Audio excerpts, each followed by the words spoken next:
আসসালামু আলাইকুম। সবাইকে শুভেচ্ছা জানাচ্ছি। মাসুম মাহবুব দেখছেন ওপেন দাস ইউটিউব চ্যানেল এবং মাসুম মাহবুব ফেসবুক পেজ। পৃথিবীর যে প্রান্ত থেকে যারা দেখছেন সবার জন্য শুভকামনা, ভালোবাসা। দর্শক, আহ এই মুহূর্তে লাইভে আমি যে বিষয়গুলো নিয়ে কথা বলতে চাই তার প্রধান কয়েকটি বিষয় থাকবে। বাংলাদেশ প্রসঙ্গ থাকবে, আন্তর্জাতিক প্রসঙ্গ। বাংলাদেশের প্রসঙ্গে থাকবে হঠাৎ করে রাজনীতি কেন অশান্ত হয়ে উঠছে, কেন ছাত্রদল, শিবির, এনসিপির মধ্যে সংঘর্ষের ঘটনা ঘটছে, নেপথ্যের কারণ কি হতে পারে? ২ নম্বর ইস্যুটি থাকবে আন্তর্জাতিক প্রসঙ্গ। সেখানে হঠাৎ করে আমেরিকা দাবি করেছে অল্প সময়ের ব্যবধানে ইরানের সাথে তাদের চুক্তিটি হতে যাচ্ছে এবং হরমুজ প্রণালী খোলা হচ্ছে। ঠিক সেই সময়টি ইরান সারপ্রাইজ আরেকটি অ্যাটাক করল ওমানগামী একটি জাহাজে। ইরান আমেরিকার মধ্যে দ্বন্দ্ব কোন দিকে আবার মোড় নিচ্ছে?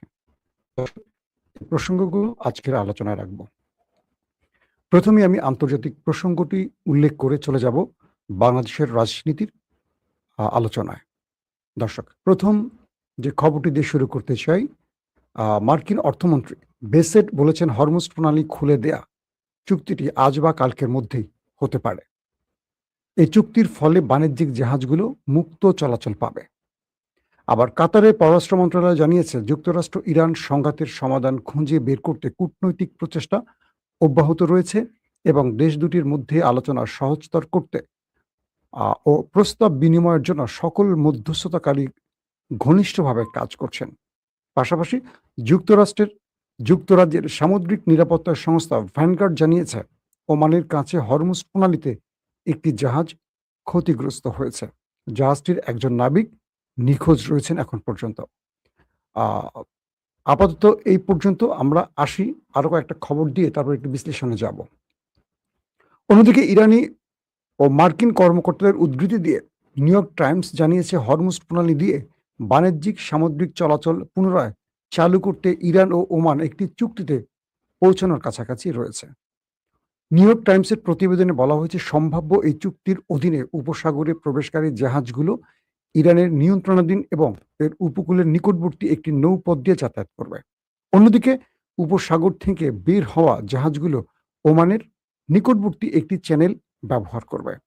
ইরানি কর্মকর্তারা দ্য নিউ ইয়র্ক টাইমসকে জানিয়েছে যে কোনো টোল আরোপ করা হবে না, তবে চুক্তিতে পরিবেশগত প্রভাব, পণ্যবাহী জাহাজ ও ট্যাঙ্কারের নিরাপত্তা এবং কর্মী খরচের জন্য একটি পরিষেবা ফি অন্তর্ভুক্ত রয়েছে। তারা আরো বলেন যে এই রাজস্ব ইরান ও ওমানের মধ্যে সমানভাবে ভাগ করা হবে।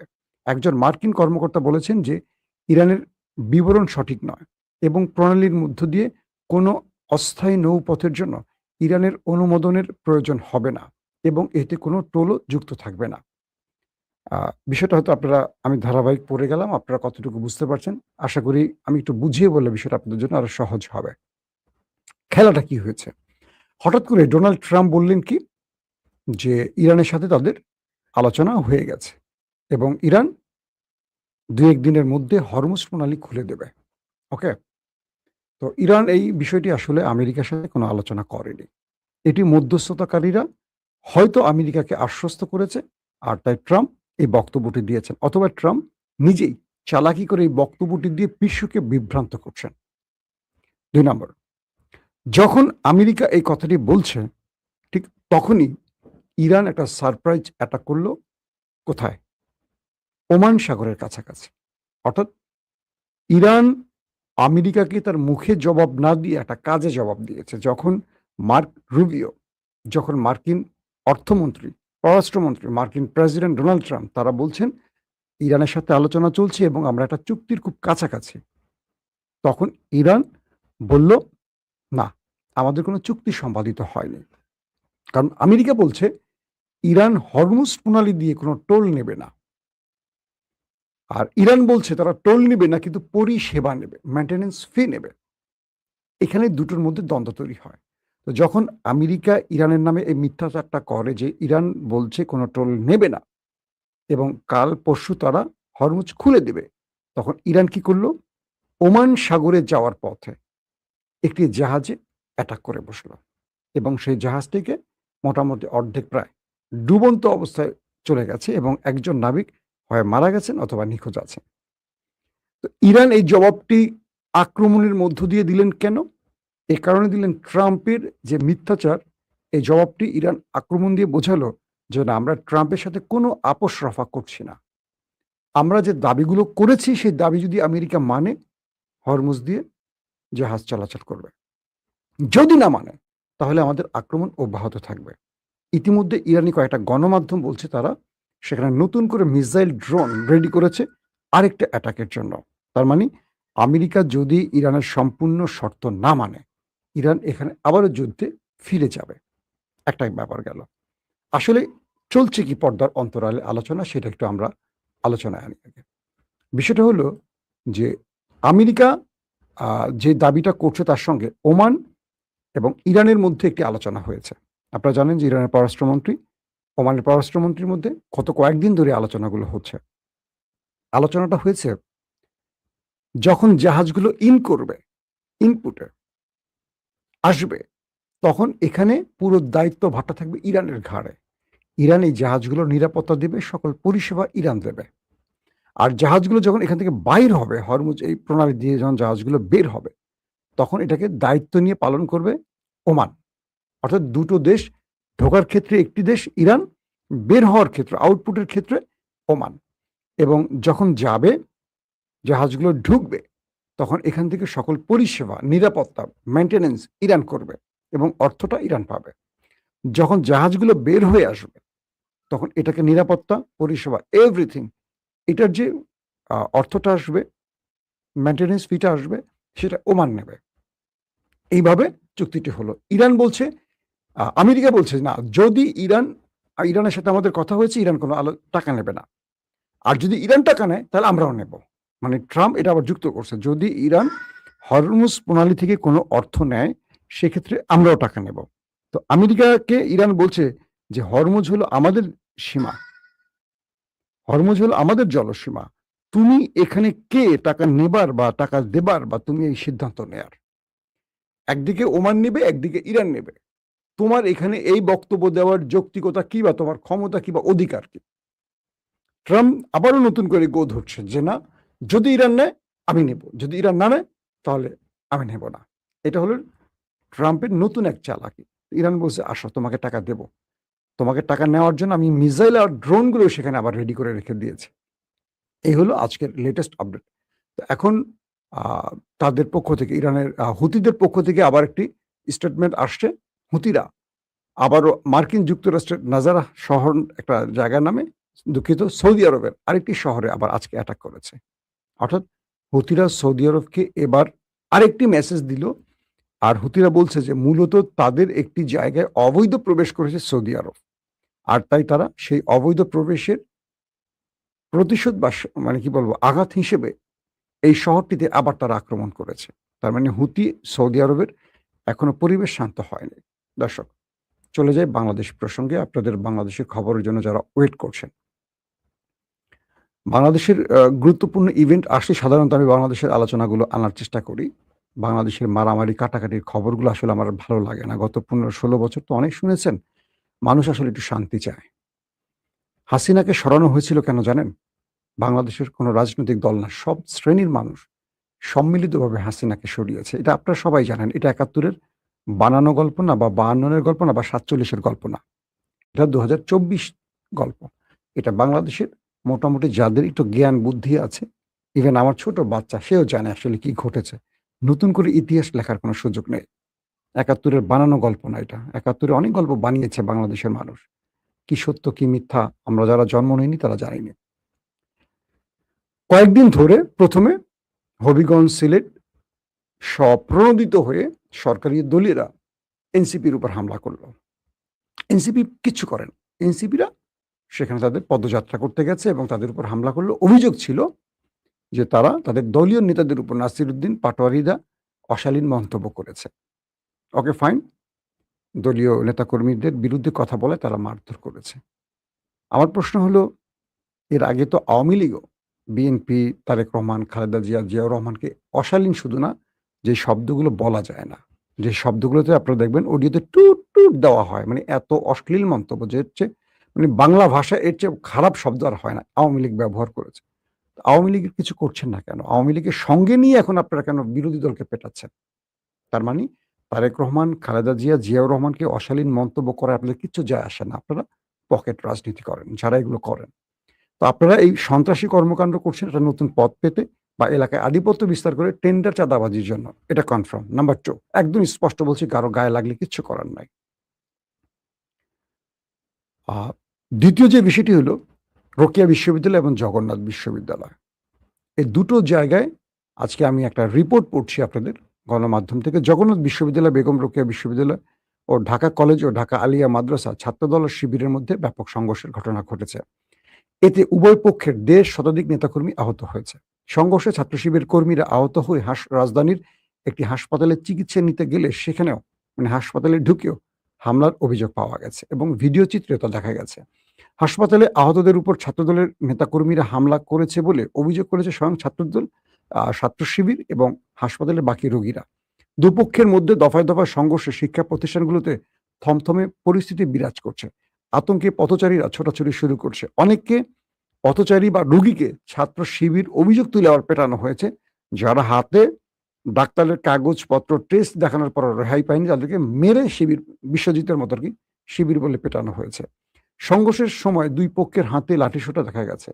একে অপরের প্রতি ইটপাটকেল নিক্ষেপ করেছে, দেশীয় অস্ত্র ব্যবহার করেছে। পুলিশ মোটামুটি নীরব ভূমিকায় ছিল। কারণ পুলিশ দৃশ্য দেখেছে, অবলোকন করেছে। সাংবাদিক হয়ে গেছে পুলিশ। আমাদের পুলিশ নিয়ে কথা বলতে গেলে আমার খুব মজা লাগে। যেই দল ক্ষমতায় পুলিশ তার। সেখানে একা মানে আওয়ামী লীগের সময় পুলিশকে মাইরা গাছে ঝোলানোর সময় দৃশ্যগুলি ওরা শেখে নাই। শিখবে না। সবাই চাকরির, পদবীর, পোস্টিং এর মায়া থাকে তো। রাষ্ট্রকে না, সবাই নিজেকে ভালোবাসে। তো এটা গেল ২ পক্ষের এই টোটাল বিবরণটা। তো বলা হচ্ছে যে যারা ওখানে ছিলেন তারা প্রত্যক্ষদর্শীরা বলছে সকাল ১১টার দিকে জগন্নাথ বিশ্ববিদ্যালয়ের কেন্দ্রীয় মিলনায়তনে একটি অনুষ্ঠানের আয়োজন করা হয়। সেই অনুষ্ঠানে উপস্থিত ছিলেন বিশ্ববিদ্যালয় মঞ্জুরি কমিশনের ইউজিসি চেয়ারম্যান ও ভিসি সহ বিভিন্ন বিভাগের শিক্ষকরা। এ সময় জকসু জগন্নাথ বিশ্ববিদ্যালয় কেন্দ্রীয় ছাত্র সংসদ নেতৃবৃন্দ কিছু প্ল্যাকার্ড নিয়ে মিলনায়তনে প্রবেশ করার চেষ্টা করেন। তাদের প্ল্যাকার্ডে বিশ্ববিদ্যালয়ের ২য় ক্যাম্পাসের কাজ ও অস্থায়ী হল নির্মাণ, মেডিকেল সেন্টারের পর্যাপ্ত ল্যাব সুবিধা, টেকনিশিয়ান এবং চিকিৎসক নিয়োগ সংক্রান্ত দাবি দেওয়ার উল্লেখ ছিল।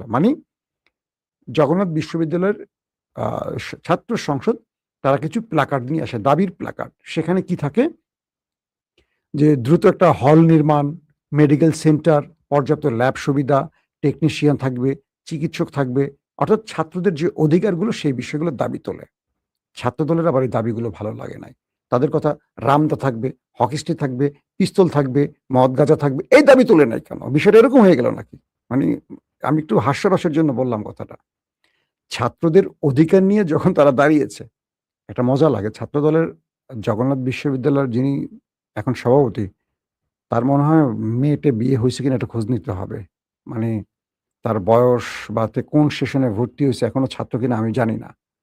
আমি দেখলাম আজ থেকে ৫ বছর আগে ছাত্রলীগ জগন্নাথ বিশ্ববিদ্যালয় ছাত্রদলের যিনি এখন সভাপতি, আজকে যিনি ফাইটিং করেছেন, আমাদের সুপারম্যান, তাকে পিটিয়ে শোয়ায় রাখছিল রাস্তার মধ্যে। আমার কাছে সেই ছবিটা এখনো আছে। তো আমাকে ফোন দিয়ে বলছিলেন তারই একজন খুব বিশ্বস্ত ভাই, একটা ছবি দিয়ে, "ভাই একটু ফেসবুকে দিয়েন। আমাদের ভাই মাইর খেয়েছে আজকে ছাত্রলীগের হাতে। ২ হাতে ব্যান্ডেজ।" ছবিটা এখন আমার কাছে আছে। যদি দেখতে চান আমি আপনাদের হয়তো দেখাইতেও পারবো। তো মজাটা হলো যে ছাত্রলীগ এদেরকে পিটাইয়া রাস্তায় শোয়ায় রাখছিল। তো তিনি হঠাৎ করে সুপারম্যান হয়ে গেলেন। হয়ে কেন জগন্নাথ বিশ্ববিদ্যালয়ের ছাত্র সংসদ হলের দাবি করতে আসবে, মেডিকেলের দাবি করতে আসবে, ছাত্রদের জন্য ল্যাবের দাবি করতে আসলো। এজন্য পিটিয়ে দিয়েছেন। দিয়ে মোটামুটি যা করার করছে, এদিকে আর না যায়। এটা আপনারা সবাই জানেন। আমার আজকের আলোচনা এটা নয়, সব জানলেন। আসলে ঘটছে কি পর্দার অন্তরালে? হঠাৎ করে বাংলাদেশে এই অস্থিরতা কেন? এবং এই অস্থিরতাটা করছে সরকার দলীয়রা। ইন্টারেস্টিং ব্যাপার না? আজকে দেখলাম আমাদের যুবদলের আমার খুব পছন্দের মানুষ নয়ন, রবিউল ইসলাম নয়ন। কারণ বিএনপির জন্য মোটামুটি একসময় ত্যাগী লোক ছিলেন। বিএনপি যারা ত্যাগী তাদের সবাইকে আমি কম বেশি চিনি। কারণ আমাদের সাথে অনেকের কানেকশন ছিল ওই সময়টা। কারণ আমরা সবাই ওই সময় ত্যাগীদের মধ্যে পড়তাম আরকি। এখন হয়ে গেছে গুপ্ত, বুঝছেন? দেখলাম হেলমেট আর রড নিয়ে এসে নেমে গেছে যুবদলের নয়ন। নয়ন সম্পর্কে আমার একটা ধারণা তৈরি হয়েছে হাসিনা পালাবার পর, ইন্টারিম আসার পর, যখন টেলিভিশন দখল-টখল নিয়ে সে ব্যস্ত ছিল। এই ছেলেটা কেন জানি সবসময় লাইমলাইটে আর আলোচনায় থাকতে চায়। কারণ সে মনে করে এভাবে রাজনৈতিকভাবে তার একটা জায়গা তৈরি হবে। তারেক রহমানের চোখে পড়বে। তারেক রহমানের গাড়ি গেলে দেখবেন দৌড়াচ্ছে। তার স্লোগানগুলো শুনবেন। কেন যেন সবসময় সে চায় আলোচনায় থাকতে এবং মনে করে যে আলোচনার মাধ্যমে তিনি একটা গুরুত্বপূর্ণ পদ পাবেন। পেয়েছেন। যুবদলের সাধারণ সম্পাদক হয়েছেন এবং তিনি এবার এমপি ইলেকশন করতে চেয়েছেন। আগামীতে হয়তো এমপি ইলেকশন করবেন, এমপি হবেন, মন্ত্রী হবেন, সবই হবেন তিনি। বিষয়টা হলো রাজনীতিটাকে সুন্দর করার জন্য মানে আমি খুব আফসোসের সাথে বলি ২০০০ ছেলে যখন জীবন দিল, ৩০-৪০ হাজার যখন অন্ধ, পঙ্গুত্ব বরণ করলো, আহত হলো, গুলিবিদ্ধ হলো। আমার ড্রাইভার যে আমার পার্সোনাল গাড়ি চালায়, সে তার শরীরে ৭৫টি রাবার বুলেটের গুলি আছে সারা ঘাড়ে এগুলো। সে এখন হঠাৎ করে অসুস্থ হয়ে পড়ছে। বলছে, "স্যার আমি আর ড্রাইভ করতে পারছি না।" মানে এগুলো পেইন করে। ঘাড়ের রগে-টগে চলে গেছে তো এগুলো খুব সেনসিটিভ জোনে আছে। তাকে প্রতি সপ্তাহে ঢাকায় চিকিৎসা করতে হয়। তো সেই ঘটনাগুলো দেখে আর আমাকে বলে, "স্যার এই রক্ত দিলাম কেন? জীবনটা দিতে গেলাম কেন? কাদের জন্য?" ২০০০ ছেলে যারা জুলাইতে জীবন দিল তাদের পরিবারকে আসলে আমরা কি দিতে পেরেছি? যারা পা হারিয়েছে, হাত হারিয়েছে, চোখ হারিয়ে অন্ধ, তাদেরকে আসলে আমরা কি দিতে পেরেছি?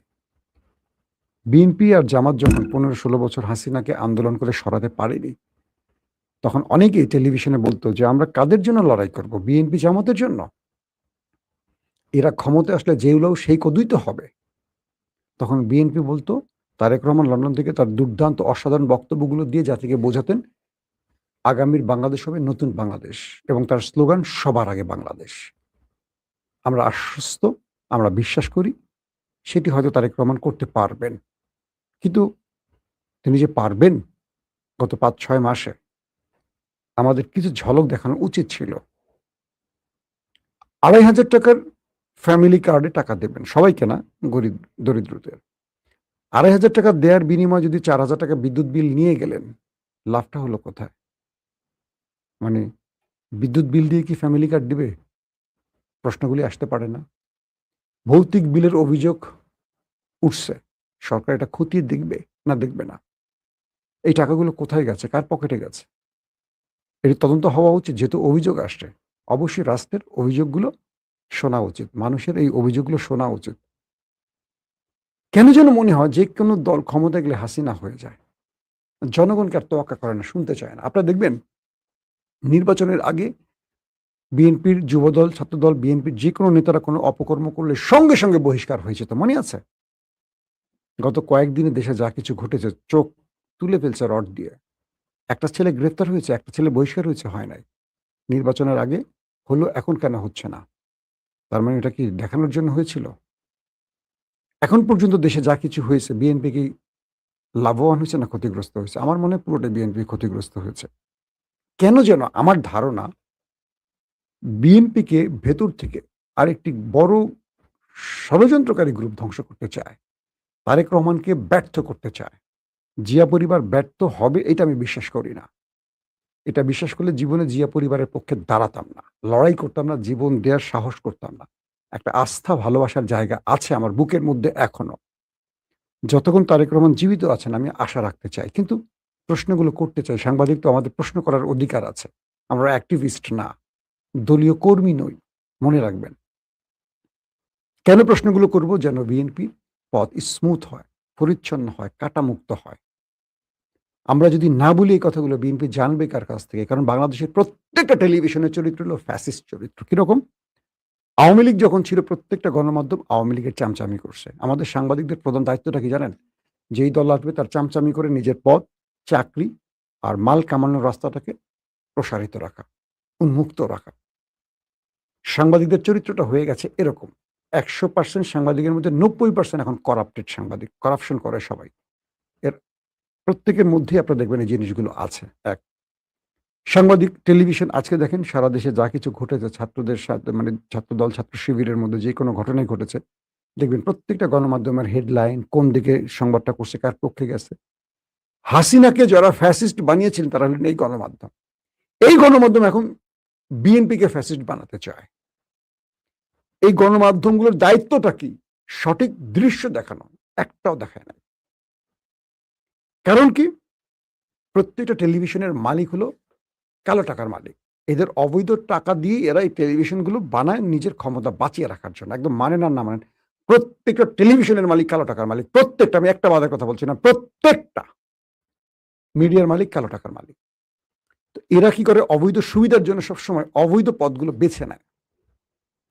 ইমরান খান বাংলাদেশ মানে পাকিস্তানের স্মরণীয় কালের একমাত্র সৎ নেতা হিসাবে আবির্ভাব হয়েছিলেন। ইমরানকে নামিয়েছিল দুটো পরিবারতন্ত্র, একটা হলো মুসলিম লীগ, একটা হলো পিপলস পার্টি। এবং পুরো সিস্টেম ইমরান খানের বিরুদ্ধে দাঁড়াইছে। কারণ কি? আমলারা, পুলিশ, র্যাব, র্যাব তো না, এফসি, রেঞ্জার্স, সেনাবাহিনী কেন ইমরান খানের বিরুদ্ধে দাঁড়াইছে? যে ইমরান খান থাকলে তারা এই মাল কামাইতে পারবে না। প্রত্যেকে শুধু মাল কামাইতে চায়, কিন্তু রাষ্ট্রের জনগণ ভোগান্তির মধ্যে পড়ে। তো প্রতিটা দেশে দেখবেন, আমাদের দেশের সচিব বলেন, মানে আমলাদের কথা বলছি, পুলিশ বলেন, প্রশাসনিক কর্তা বলেন, যে লেভেলে যারা আছে তারা কোনো সৎ নেতৃত্ব চায় না। কেন চায় না? যে সৎ নেতা আসলে তো তারা লুটপাট করতে পারবে না। তারা এই পদে বসছেন কেন? মাল কামাইতে। ডিসি, এসপি, সচিব, উপসচিব, যুগ্ম সচিব, এডিশনাল সচিব, সিনিয়র সচিব, পুলিশের ডিএজি, মিএস যা আছে সবাই না, সবাই আবার লুটপাটকারী না। কিছু লোক ভালো এখনো আছেন বলে রাষ্ট্র টিকে আছে। এরা অন্যায়কে সাপোর্ট দেয় কেন জানেন? কারণ অন্যায়ের মাধ্যমে মাল কামানো যায়। হযরত ওমর বাংলাদেশে যদি আইসা পড়েন, হযরত ওমর রাদিয়াল্লাহু আনহু এখন খলিফা, তো উনি যদি বলেন যে বাংলাদেশের শাসন ব্যবস্থায় বসবো, ওনাকে সবাই মিলে বিদায় করবে দেশ থেকে। কিসের ওমর? ওমর আসলে তো আর এই কাজ করা যাবে না। তো বিষয়টা হলো এরকম যে এই রাষ্ট্রের আসলে কোনো বাপ মা নাই। এই রাষ্ট্রটা যাদের ত্যাগের বিনিময়ে, যাদের রক্তের বিনিময়ে স্বাধীন হলো, নতুন করে ফ্যাসিস্ট মুক্ত হলো, তারা যে ড্রিম, স্বপ্ন দেখেছে, সেই স্বপ্নগুলো না আবার অধরা হয়ে গেল।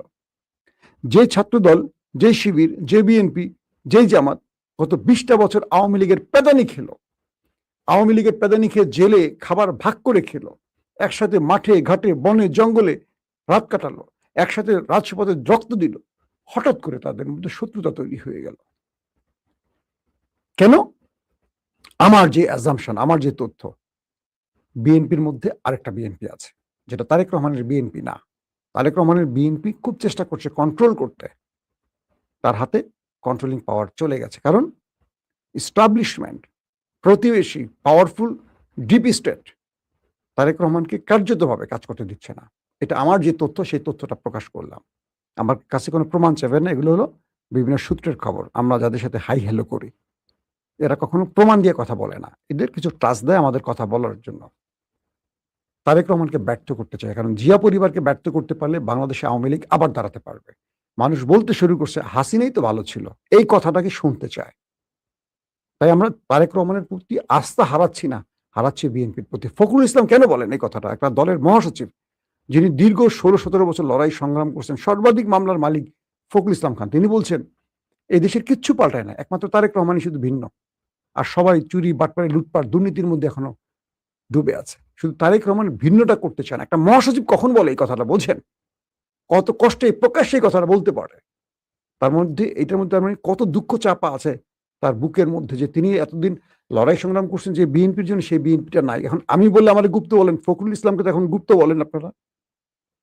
আজকেও দুজন বিএনপির উপদেষ্টা আমাকে কল দিচ্ছেন, নাম বলবো না। মাসুম, কোন দিকে যাচ্ছে বিএনপি? তোমরা সামনে আসো। আমি বললাম যে না, এই বিএনপি সামনে আসতে রাজি না, আমরা দুর্নাম কামাই করতে রাজিই না। এখন দুর্নামের জন্য আসবো? এই যে কথাগুলো বলছি, কথাগুলো শোনেন। একটা জিনিস বলি, বিএনপি আওয়ামী লীগ মাঠে নাই। বিএনপি চাইলে আগামী ২০ বছর ক্ষমতা থাকতে পারবে নির্বাচনের মধ্য দিয়ে। শুধু তারেক রহমান তার পলিসিগুলো, প্ল্যানগুলো বাস্তবায়ন করুক। তিনি যে স্বপ্নগুলো দেখিয়েছেন আমাদের, স্বপ্নগুলো বাস্তবায়ন করেন। ছাত্রদল, যুবদলকে কন্ট্রোল করেন। তাদেরকে শিক্ষাঙ্গনে কলম নিয়ে পাঠায় দেন। দ্বন্দ্বমুক্ত হতে বলেন। এই শিবিরকে হালকা করে নেয়ার সুযোগ নাই। এই শিবির আওয়ামী লীগের পতন ঘটিয়েছে। কেউ জানুক, কেউ মানুক না বলুক, সত্য এটা সবাই জানে। হাসিনাও জানে। আওয়ামী লীগের এক নেতা বলেছিল না যে আমাদের সামনে ভয় হলো জামাত শিবির, বিএনপি না। বিএনপিকে আমরা মাঠে নামলে ৫ মিনিটে মাঠ ছাড়া করতে পারবো বলছিল। সবাই সোশ্যাল মিডিয়া পেয়েছিলেন। মূল টার্গেট জামাত শিবির। তার মানে হাসিনা দেশে ঢুকলে বিএনপি আবার করতে চলে যাবে। মানেন আর না মানেন, এরা বিরোধী দলে বেগম জিয়ার একটা বালু ট্রাক সরাতে পারে নাই। মনে আছে? বেগম জিয়ার গ্রেফতার করে নিয়ে যায়, তার গাড়িতে হামলা করে, তার এসএসএফ এর সদস্যরা রক্তাক্ত হয়। সে এসএসএফ এর মধ্যে আমার বন্ধু আছেন, ধরেন কয়েকজন। রক্তাক্ত হয়েছে, সেই দৃশ্য দেখে আমরা কাঁদছি বসে বসে। আমার অফিসের নিচে, একুশে টেলিভিশনের নিচে একটা ছাত্র দলের, যুব দলের কাউকে খুঁজে পাইনি। এখন সব রতি মহারথী হাতে অস্ত্র নিয়ে হুমকি দিচ্ছে, এই করছে সেই করছে। এরা সব বিএনপিটাকে পচাচ্ছে, বিএনপিটাকে আওয়ামী লীগ বানানোর চেষ্টা করছে। দেখবেন বিএনপির এই খারাপ কাজগুলোকে সমর্থন করে কারা? যারা টেন্ডার, চাঁদাবাজি, সুবিধা নেওয়ার পক্ষে। তারা মনে করে এগুলো বলে সুবিধা নিতে হবে। কিন্তু বিএনপিটাকে প্রকৃত অর্থে জিয়ার আদর্শের বিএনপি বানানোর যে দায়িত্বটা কে নিবে? জিয়া মারা যাওয়ার পর, শহীদ হওয়ার পর মানুষ কিভাবে কাঁদছে? এই দেশে জিয়াউর রহমানকে মানুষ এখনো মনে রেখেছে মাত্র ক্ষণজন্ম একজন ব্যক্তি, কয়েক বছরের জন্য ক্ষমতা ছিলেন। আজও তার দলটা সবচেয়ে জনপ্রিয়। কেন বলেন তো? সুশাসন দিয়ে গেছেন দেশের মানুষকে।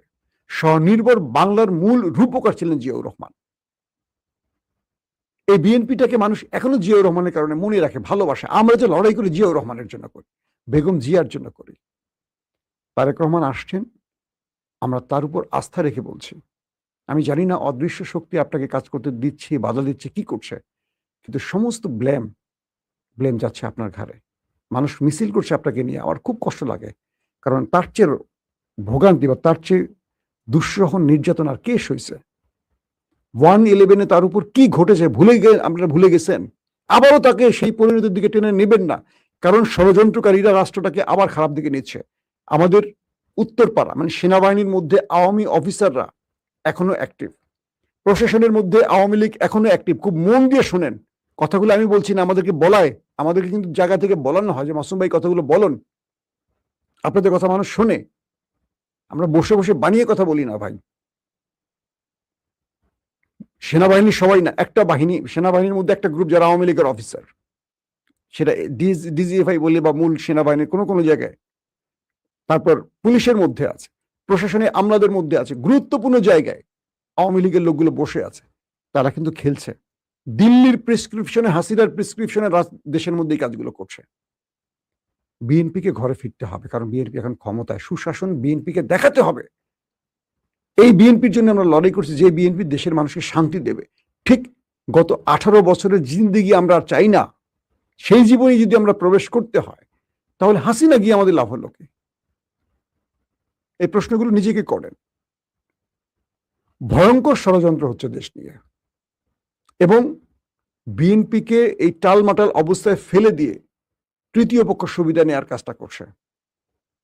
জামাতের ভাইদেরকে বলবো, অযাচিত হস্তক্ষেপে যাবেন না। মিডিয়া সন্ত্রাসের কাছে আপনি টিকতে পারবেন না। সো একটা জিনিস মনে রাখবেন, আপনাদের সবচেয়ে বড় দুর্বলতা আপনাদের নামের সাথে ইসলাম শব্দটা আছে। আপনারা যদি 300 আসনেও জয়লাভ করেন, কখনো ক্ষমতায় বসতে পারবেন না যতক্ষণ জামাত ইসলাম শব্দটা আছে। কারণ এই দেশে যাদেরকে ক্ষমতায় বসানো হয় সেটা হলো আমেরিকা এবং দিল্লি। ইসলাম শব্দের জন্য আপনার কখনো ক্ষমতায়, আজও কাল হোক এনসিপি যদি বসতে পারে, আজও কাল হোক গণ অধিকারে বসতে পারে কখনো, এরপরে নতুন কোন দলও বসতে পারবে, জামাত বসতে পারবে না। তার প্রধান একটি কারণ, জামাতের সাথে ইসলাম শব্দটা আছে। মানেন আর না মানেন, বলে দিলাম, এটা জামাতের খুব নেতৃস্থানীয় লোক ঠিকই বুঝে গেছেন আমি কি বলতে চাইছি। তাই বলছি, খালেদা জিয়ার পলিসিটা নেন। খালেদা জিয়া একটা পলিসি নিছিল যে আর আন্দোলন করবেন না, জনগণকে বোঝাবেন আওয়ামী লীগ কি জিনিস। জামাতকে বলবো, হয় তাবলিগে চলে যান, আপনাদের রাজনীতি করার দরকার নাই। আপনারা তাবলিগে চলে যান, দাওয়াতি কাজ করেন, আর বিরোধী দলের চেয়ারটা আওয়ামী লীগকে দিয়ে দেন। তাহলে বিএনপি টের পাবে আওয়ামী লীগ কি জিনিস। প্রত্যেকে ভালো থাকবেন। আল্লাহ হাফেজ।